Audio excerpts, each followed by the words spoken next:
Muy buenos días, hoy celebramos el quinto domingo de Pascua, domingo 3 de mayo. En nuestros países en Latinoamérica celebramos el Día de la Santa Cruz.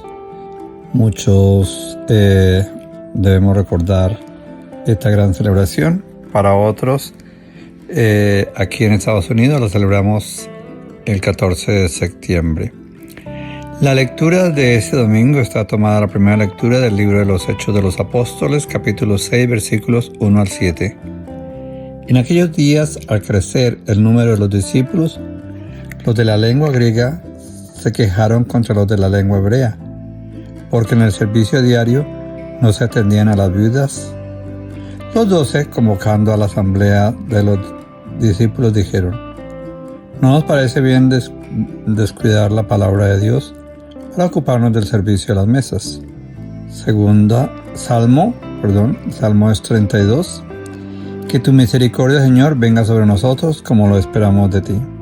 Aclamad justos al Señor, que merece la alabanza de los buenos. Dad gracias al Señor con la cítara.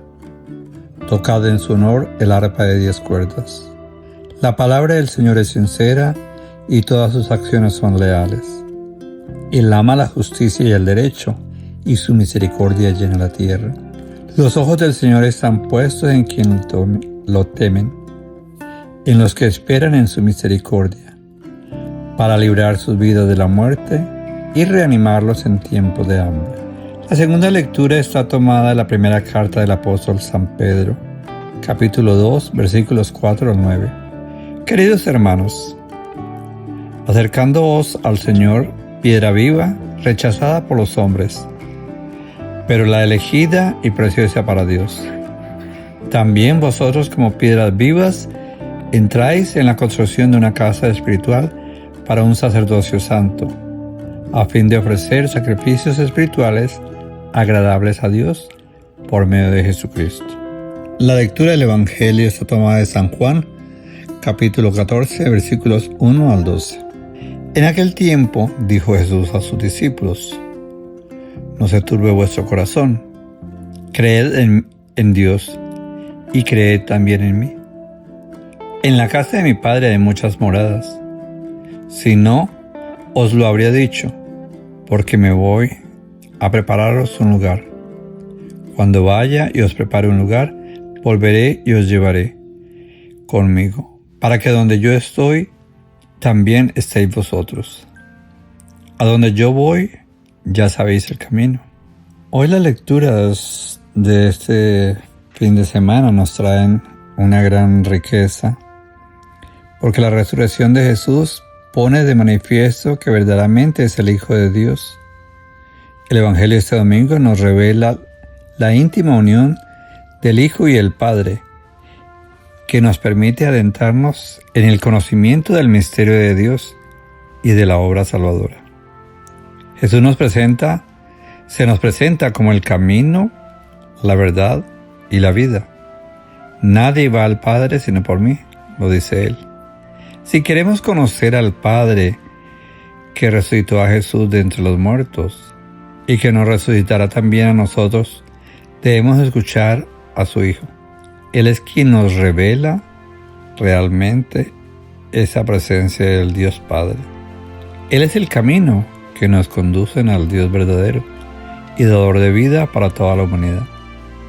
El Padre de todos, sin distinciones, sin raza, condición social o género. En la resurrección de Jesús nace el nuevo pueblo de Dios, en el que Cristo es la piedra viva desechada por los hombres, pero escogida y preciosa ante Dios. Un pueblo nuevo que nace del bautismo, no del linaje humano como el pueblo de la antigua alianza, en el que todos podemos relacionarnos directamente con Dios, como hijos amados y elegidos para llevar adelante la misión del resucitado. Un pueblo llamado a ser sacramento universal de fraternidad, en un mundo dividido por guerras y discriminaciones.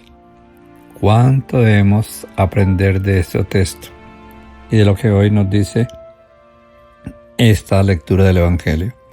Pero miremos un poquitito la primera lectura La primera lectura es un texto que muestra la primera crisis de la historia del cristianismo primitivo. Y por eso la elección de los 7 responsables para los cristianos que se habían convertido, provenientes de la diáspora del mundo helenista, que hablaban solamente griego y que tenían otra mentalidad, otra cultura y otra manera de planteamientos sobre las tradiciones religiosas del pueblo israelita. Debe reconocer que es un cambio de rumbo que sin duda marca el futuro de los cristianos frente al judaísmo. No es así como lo presenta directamente el Evangelio de Lucas, pero las consecuencias serán inapelables, ¿no? Miremos cómo este relato hay en cierta semejanza con el momento del éxodo de Egipto, cuando los israelitas aumentan en número y la travesía del desierto, en que los hijos de Israel murmuraban por lo difícil e imposible del camino. Pero Dios va a dar su respuesta a todos ellos, dándoles la libertad, así como el maná y el agua. Los apóstoles piden a unos representantes de los helenistas que mediante el don de la fe y del Espíritu pueden llevar a cabo el servicio de los hermanos, que no es un servicio social, sino espiritual y de predicación. También este es el ejemplo de compartir en la iglesia primitiva.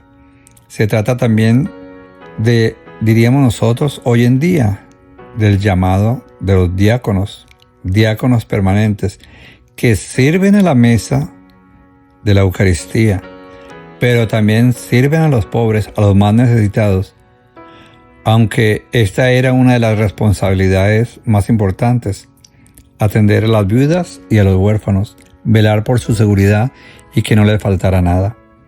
Hoy en día el diaconado tiene otra situación, por eso hay que orar mucho por nuestros diáconos. Oremos por ellos, porque son hombres también que para llegar a ser diáconos tienen todo un proceso, y ese proceso, comenzando primero que todo, que la esposa le dé permiso a darlo al servicio de la iglesia. Si la esposa no está de acuerdo, él no puede ser diácono permanente. Qué bueno que se entren en esa situación y puedan entenderlo más adelante.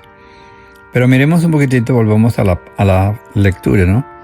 No es solamente que estaban viviendo una situación difícil porque estaban dejando de atender a los más necesitados. Por eso es un enfrentamiento entre los cristianos que eran palestinos o hebreos. Sin duda no habían tenido esa respuesta de ayuda, por eso aclaman. No solamente es la lengua materna lo que les diferencia, porque no hablaban griego, ¿sí?, sino también la mentalidad más renovada que buscan una identidad futura para el movimiento de Jesús. Comienza así a perfilarse una decisión que posteriormente llevará adelante Bernabé y Pablo tras la muerte de Esteban en la comunidad de Antioquía, de Siria, donde los discípulos de Jesús recibieron por primera vez el nombre de cristianos.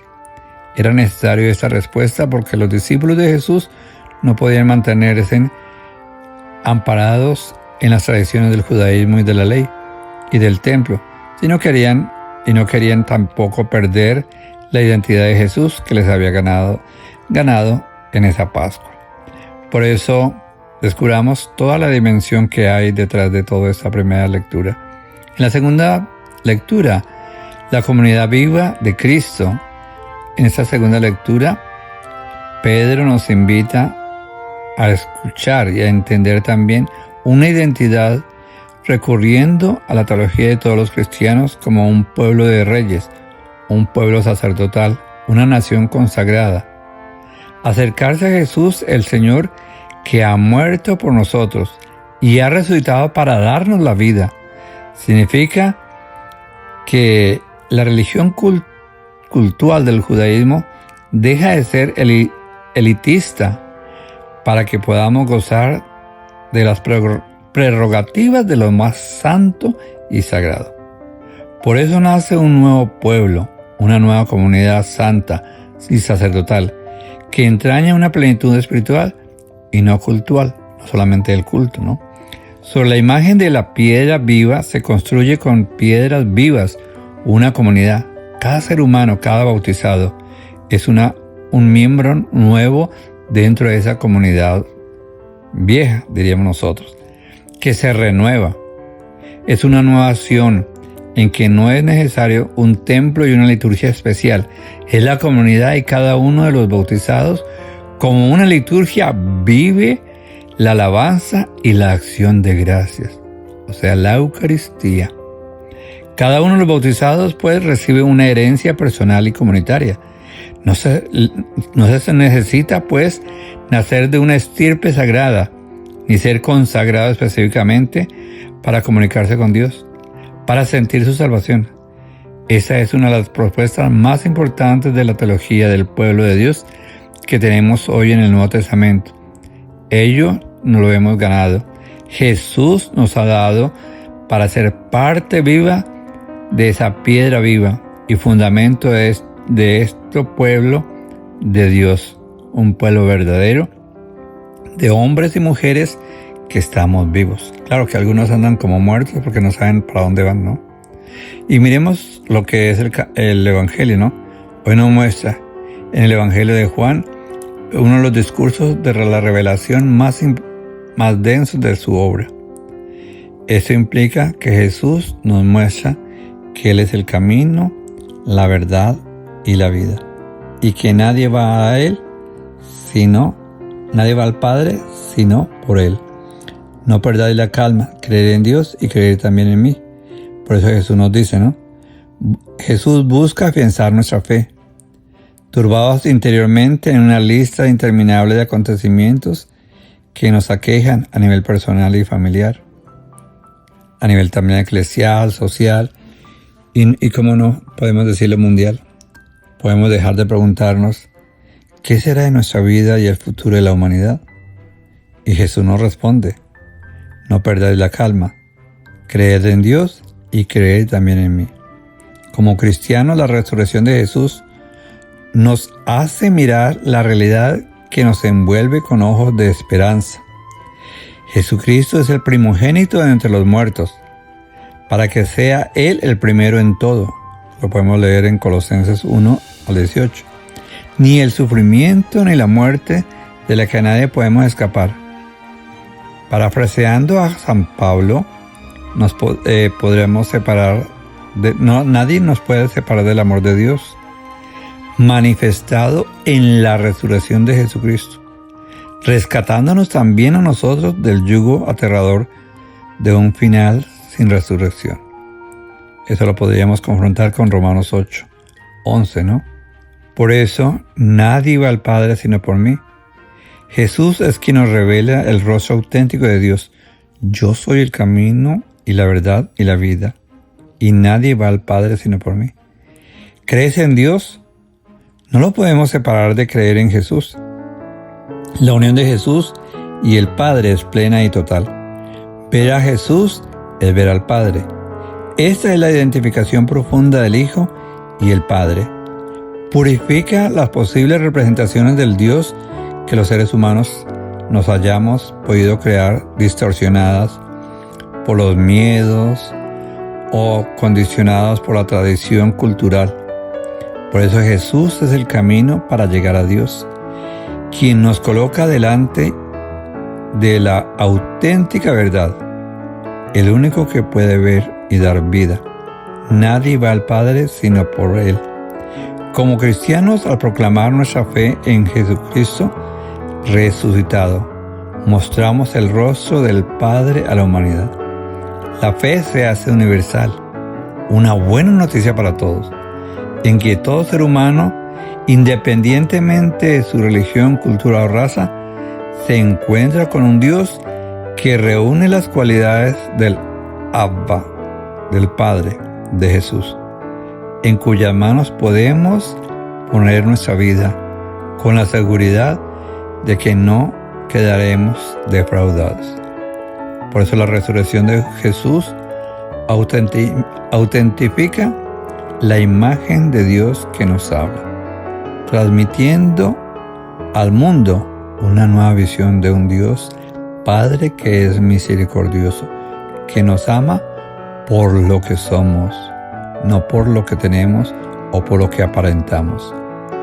Dios es en quien creemos y confiamos y lo podemos invocar como Padre nuestro, cuyo amor y misericordia alcanzará tanto al hijo menor que vuelve a casa después de malgastar la herencia en una vida libertina, como el hijo mayor, cuyo rigorismo moral le impide reconocerlo como hermano, de gran bondad, que hace salir el sol sobre los malos y los buenos, y llover sobre los justos e injustos, que es un Padre providente con todos, incluso cuida las aves del cielo, los lirios del campo, para que nos entreguemos con confianza al reino y a su justicia, que no niega el Espíritu Santo a todo aquel que le pide ayuda en su necesidad.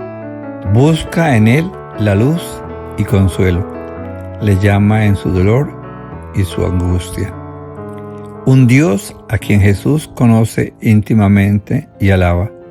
Yo te bendigo, Padre, Señor del cielo y de la tierra, porque has ocultado esas cosas a sabios e inteligentes y las has revelado a pequeños. Sí, Padre, pues tal ha sido su beneficio. Y eso lo podemos leer en Lucas 10:21. A quien suplica el perdón de quienes lo están crucificando. Padre, perdónales porque no saben lo que hacen. Lucas 23:34. Y en cuyas manos pone su vida. Padre, en tus manos pongo mi espíritu. Lucas 23:46. Qué maravilla que podamos entender que la relación de Jesús con el Padre es una. ¿Sí? Quien ha visto a Jesús ha visto al Padre, y si conociéramos a Jesús, conoceríamos también al Padre. Que Dios nos bendiga en este domingo, nos dé la fuerza, la vitalidad, y a todos aquellos que cumplen años en este mes, que el Señor les dé mucha salud, mucha paz y mucha alegría. Y comenzamos el mes dedicado a María, y también para orar por nuestras madres. Y oremos también por esos hermanos que han sido llamados al diaconado. Feliz domingo para todos.